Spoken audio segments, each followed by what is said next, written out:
Gangster दुर्लभ कश्यप के जीवन से जुड़ी तमाम किस्से और कहानियों की सीरीज में आपका स्वागत है। आज के वीडियो में हम दुर्लभ कश्यप के बैकग्राउंड और उसकी घर की वर्तमान स्थिति के बारे में चर्चा करेंगे। साथ ही दुर्लभ कश्यप की प्रॉपर्टी, उनकी कार और उनके शौक के बारे में आज के वीडियो में हम लोग चर्चा करने वाले हैं। दुर्लभ कश्यप उज्जैन का एक मशहूर गैंगस्टर था। कम उम्र में ही अपराध की दुनिया में कदम रखकर वो लगभग 3 साल में आपराधिक गतिविधियों में इतना आगे पहुँच चुका था कि उसे उज्जैन का सबसे छोटा और सबसे मशहूर गैंगस्टर कहा जाने लगा।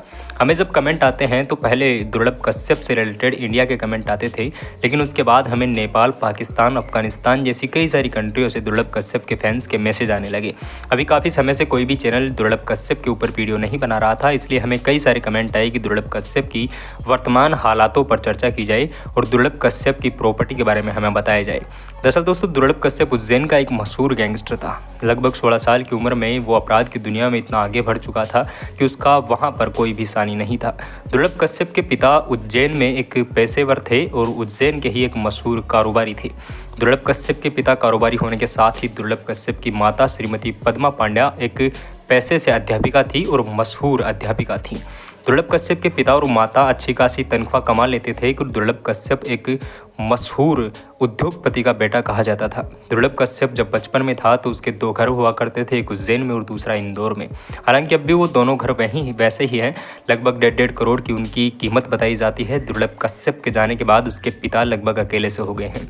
हाल ही में 1.5 साल पहले दुर्लभ कश्यप की माताजी श्रीमती पद्मा पांड्या का भी हॉस्पिटल में देहांत हो गया। उनके कुछ बीमार थी और बीमार होने के बाद दुर्लभ कश्यप की माताजी का भी स्वर्गवास हो गया। अब बात करते हैं कि आखिर दुर्लभ कश्यप अपराध की दुनिया में कदम कैसे रखता है। दरअसल दोस्तों, दुर्लभ कश्यप पहले इंदौर वाले घर पर रहा करता था। उसके बाद दुर्लभ कश्यप के पिता ने दुर्लभ कश्यप को उज्जैन बुला लिया। यहाँ पर उसके कई सारे दोस्त थे, जिनमें राजदीप मंडलोई, रोशन शर्मा जैसे कई सारे दोस्त थे और वो दुर्लभ कश्यप के साथ बैठकर सुट्टा लगाया करते थे। दुर्लभ कश्यप यहाँ से गलत संगत में पड़ चुका था। एक अच्छे खासे परिवार का लड़का एक गलत कामों में लग चुका था। धीरे धीरे लोगों से उसकी लड़ाइयाँ होने लगी। धीरे धीरे कई सारी नई चीज़ें निकलने लगी और कई सारे दोस्त मिलकर कई छोटे मोटे झगड़ों को निपटाने लगे। दुर्लभ कश्यप का उसके बाद एक काजीपुरा हवाई फायर भी किया था, उसके बारे में भी आपको बताते हैं। लेकिन उससे पहले आपको ये बता देते हैं कि दुर्लभ कश्यप आखिर अपराध की दुनिया में गया कैसे। दरअसल दोस्तों, दुर्लभ कश्यप के दोस्तों का कई बार झगड़ा हुआ करता था और उसमें दुर्लभ कश्यप को स्पेशली फ़ोन करके बुलाया जाता था। दुर्लभ कश्यप देखते ही देखते इतना गुस्सेल हो चुका था कि वो अपराध की दुनिया में कदम कब रख चुका था उसे खुद भी नहीं पता था। देखते ही देखते दुर्लभ कश्यप के घर एक बार काजीपुरा का कांड भी कहा जाता है। दुर्लभ कश्यप ने सबसे पहले दुर्लभ कश्यप का उज्जैन में नाम काजीपुरा फायरिंग मामले में ही आया था। दुर्लभ एक शख्स ने दुर्लभ कश्यप को फ़ोन करके गालियां दी थी, जिस पर दुर्लभ कश्यप की वो एक रिकॉर्डिंग भी वायरल हो चुकी है। दुर्लभ कश्यप की वो रिकॉर्डिंग आप लोगों ने सुन ली होगी, नहीं सुनी तो आप हमें कमेंट कर सकते हैं, उस पर भी हम लोग वीडियो लेकर आएंगे। दुर्लभ कश्यप पे उसके बाद काजीपुरा में रात को दुर्लभ और दुर्लभ के दोस्त गए। वहाँ पर उन्होंने हवाई फायरिंग की, गाड़ी के शीशे तोड़े और उस जिस बंदे ने दुर्लभ को गालियाँ दी थी वहाँ पर उसके घर पर तोड़फोड़ भी की। उसके बाद दुर्लभ कश्यप को उस मामले में पहली बार जेल हुई। तब से लेकर अब तक दुर्लभ कश्यप फिर पीछे मुड़कर नहीं देखता है। उस गैंग ने लगभग रात के 2 बजे जब दुर्लभ कश्यप हेलावाड़ी में चाय की दुकान पर चाय पीने गया हुआ था, तब वहां पर उस पर गोलीबारी कर दी गई। दुर्लभ कश्यप की चाकू से 34 बार गोदकर हत्या कर दी गई। हालांकि उस मामले में भी दुर्लभ कश्यप गुस्सेल स्वभाव का था, तो दुर्लभ कश्यप को कुछ पूछने पर दुर्लभ कश्यप ने शाहनवाज खान के किसी पर हवाई फायरिंग कर दिया था। अब इस मामले में काफ़ी सारे तथ्य जुड़ते गए। दुर्लभ कश्यप के जो आरोपी थे जिन्होंने दुर्लभ कश्यप को मारा था, उस एक बंदे ने जेल में आत्महत्या भी कर ली थी, क्योंकि उसे पता था कि दुर्लभ कश्यप गैंग के लोग उसे नहीं छोड़ने वाले हैं।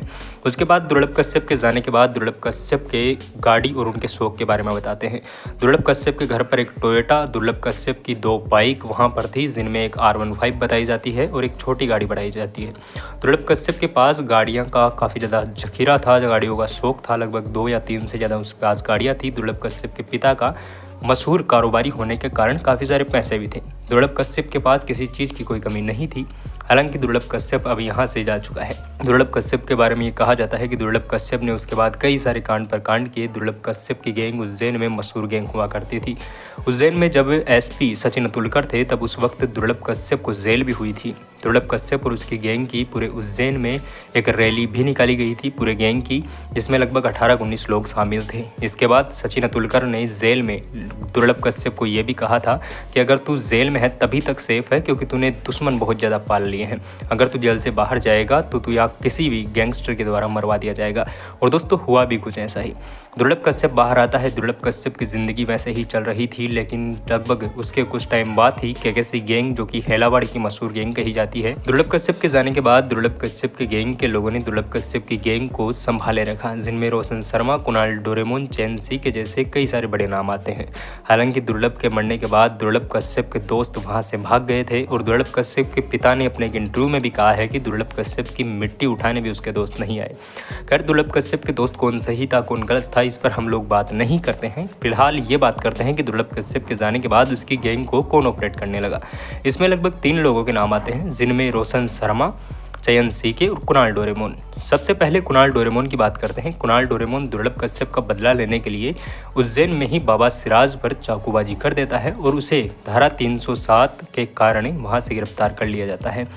और कुणाल डोरेमोन को जब गिरफ्तार किया गया था उस वक्त उसका पैर टूटा हुआ था। कुणाल डोरेमोन को जिस वक्त गिरफ्तार किया गया उससे पहले कुणाल डोरेमोन इंस्टाग्राम पर लाइव आता है और उसने पूरी अच्छी तरीके से बताया कि कैसे उसने वो चाकूबाजी की घटना को अंजाम दिया। उसने बताया कि केकेसी गैंग का जो लड़का था जिस पर कुणाल डोरेमोन ने चाकूबाजी की, वो आगे आगे माफ़ी मांगते हुए भाग रहा था और ये दुर्लभ कश्यप का बदला लेने के लिए किया गया था। उसके बाद पुलिस ने उसे गिरफ्तार कर लिया। उसके बाद नाम आता है चैन सीके का। चैन सीके दुर्लभ कश्यप गैंग का एक बहुत अच्छा और बहुत होनहार लड़का था, लेकिन अपराध की दुनिया किसे बकसती है। चैन सीके के बारे में आपको बताते हैं। चैन सीके और साथ ही एक लड़के ने एक मशहूर कारोबारी अनिल दीक्षित की हत्या कर दी थी। उस हत्या के बाद से चैन सीके को जेल हो गई। चैन सीके अभी भी पैसे पर कई सारे वीडियोज आते रहते हैं और अभी भी चैन सीके जेल में ही है। अब बात आती है रोशन शर्मा की। रोशन शर्मा जिस वक्त दुर्लभ कश्यप मरा था उस वक्त जेल में था और दुर्लभ कश्यप के जाने के काफ़ी टाइम बाद रोशन शर्मा जेल से बाहर आया था। रोशन शर्मा उस वक्त नहीं था जब दुर्लभ कश्यप की हत्या हुई थी, क्योंकि वो किसी मामले में जेल में गया हुआ था। अब उस मामले को रफा दफा हुए काफ़ी टाइम हो गया। चैन सीके भी जेल में है, कुणाल डोरेमोन भी जेल में है।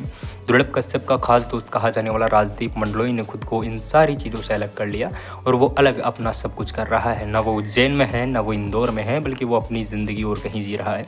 अब बात कर लेते हैं रोशन शर्मा के बारे में। रोशन शर्मा अब दुर्लभ कश्यप की गैंग को ऑपरेट कर रहा है। दुर्लभ कश्यप की गैंग को दुर्लभ कश्यप का बदला लेने के लिए वो लाइव आता है और लगातार चुनौतियाँ देता है। हालांकि हाल ही में केकेसी गैंग के लड़कों का एक अश्लील वीडियो भी वायरल हो चुका था, उस पर भी हमने आपको न्यूज़ बता दी। अगर आपने वो भी नहीं देखा तो यहाँ पर एंड स्क्रीन पर आपको वो मिल जाएगा। दुर्लभ कश्यप के बारे में ये कहा जाता है कि दुर्लभ कश्यप आज तक का सबसे छोटा गैंगस्टर था। आज तक की अपराध की दुनिया में 16 साल की उम्र में उसने अपराध करना शुरू कर दिया था और लगभग 18 साल आते आते उसने अपना नाम अपराध की दुनिया में चरम सीमा पर पहुँचा कर फिर वो भगवान को प्यारा हो गया। दुर्लभ कश्यप के बारे में इतनी सारी चीज़ें जानकर आपको कैसा लगा हमें कमेंट सेक्शन में ज़रूर बताना। और दुर्लभ कश्यप के जीवन से जुड़े तमाम किस्से और कहानियाँ की यह सीरीज जारी रहे, इसके लिए आप लोग कमेंट करके हमें बताना कि नेक्स्ट वीडियो किस टॉपिक पर हो। चले दोस्तों, मिलता हूँ नेक्स्ट वीडियो में। तब तक के लिए थैंक यू। जय हिंद, जय भारत।